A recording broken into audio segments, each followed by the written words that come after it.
So whoa. You mean to tell me the Jim Henson Creature Shop, the crew responsible for these timeless pieces of foam latex, are now building the Freddy crew for Five Nights at Freddy's? I'm in. Hey guys, welcome back to a new video here on the channel. And I just got done watching Five Nights at Freddy, so this is going to be a quick little spoiler-free review. Now, in terms of my history of playing Five Nights at Freddy's, it is literally clocked in at a grand total of half an hour. Back in the day when it first was on the scene, I saw a lot of videos of Markiplier playing, reacting to it, and I thought I'd give it a crack. And it was one of those things where when I played the game, I like what I saw, I like what I experienced, but I just never played it again. The concept is great. It was eerie, it was scary, and it's simple in its execution, and I liked it. And when Blumhouse announced that they were going to be doing a feature-length live-action film, I thought this could be pretty damn interesting. And then we got the casting of Josh Hutcherson in the lead, along with Matthew Lillard as a supporting cast member. I thought this was going to be great. And then we got the first trailer, and I thought this looks pretty damn interesting. But take this from me, I am not an expert in the game, so I don't know how well this has translated. But I'm going into it with the eyes of someone who hasn't really played the games, nor knows the mythology or the source material back to front, like a lot of people probably do. So Five Nights at Freddy stars Josh Hutcherson, Matthew Lillard, Elizabeth Lail, Piper Rubio, Mary Stuart Masterson, and Kate Connor Sterling. And the basic premise is a troubled security guard begins working at Freddy Fazbear's Pizzeria, pretty much a knockoff Chuck E. Cheese. While spending his first night on the job, he realized the late shift at Freddy's won't be so easy to make it through. So obviously the animatronics come alive and wreak havoc on those that are inside the pizzeria. Now, my first overall thoughts: not a bad film at all, but it is very unsure of what it wants to be at times. And in terms of the pacing, when it gets going, it's amazing, and then it just comes to a complete stop. And it focuses a lot on the human elements. I get it, Josh Hutcherson plays a bloke who's down on his luck. He's trying to look after his little sister. He then takes a job at the pizzeria where the animatronics come alive. It's that typical trope, but usually it's a father or daughter or son or a mother with their child, but in this case, it's two siblings. And it focuses way too much on that. To me, I just wanted gore and just the going to get going from the get-go. You know, introduce the human elements, explain their backstories, and then get to it. But it is a very slow burn at the beginning of this film. And when it leads into the third act, it is amazing. It's brilliant. And the twist at the end was actually quite shocking. And it took a completely different turn that I didn't expect.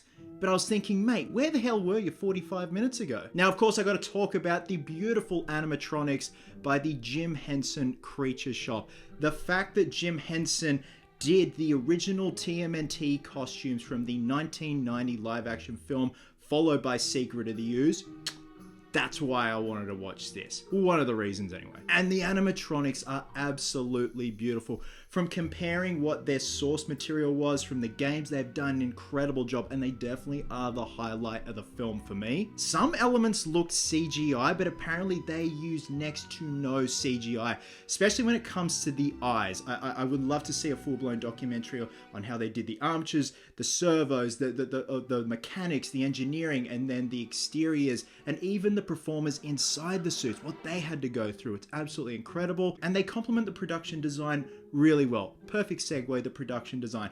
I love the way they've decked out the pizzeria, just giving the old 80s retro vibes, and like the setting itself in the film is the year 2000, but you get the feeling it's set in 1995 or 1996. Everything just seems stuck in a time warp. In terms of standout performances, Matthew Lillard. Like, you put Matthew Lillard in anything and he is terrific. And at some point, I was getting massive Stu vibes from Scream. I'm like, ooh, there's a little bit of Stu coming out. Josh Hutcherson, considering he's the lead, he was a little bit bland, and I don't like saying that. Towards the end, he really goes all out in terms of going to certain places from an emotional standpoint, but before that, he's just very bland, and I wasn't really rooting for him. Now again, I'm not in the group of experts who know the games back to front, so I don't know how well this is going to translate or how well it has translated from the game to live action film. There are going to be experts out there. I'm in that minority where I don't really know the games. I've played half an hour of gameplay,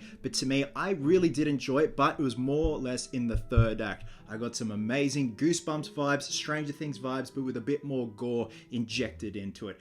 With that being said, I would love to have seen more action with Freddy and the crew, but it just relied too much on the human element. And I get where they're coming from because it does get very existential at times, but at the same time, I definitely wanted more from the animatronics themselves. But when they were on screen, absolutely brilliant, paired with some incredible sound design of their booming feet. You can feel the weight of them when they're creeping through the corridors. So it's going to be interesting to see what the hardcore Five Nights at Freddy's fans think of this film. To me, I did find enjoyment in it. I just feel like it was too much of a slow burn at the beginning, setting up these characters, relying too much on the human elements, and it all kind of does tie in towards the end. I just want to have the shit scared out of me. There are some jump scares in it, and they were pretty effective for that matter, but I definitely just wanted more. The runtime's an hour 40 odd, and that's pretty good. It was a pretty good runtime. Again, I feel like by the time the third act was set up, that's when it was like, okay, this is what I would have wanted at the beginning of the second act. So with that being said, I'm going to be giving Five Nights at Freddy's 3 Chuck E. Cheeses out of 5. So my question to you guys,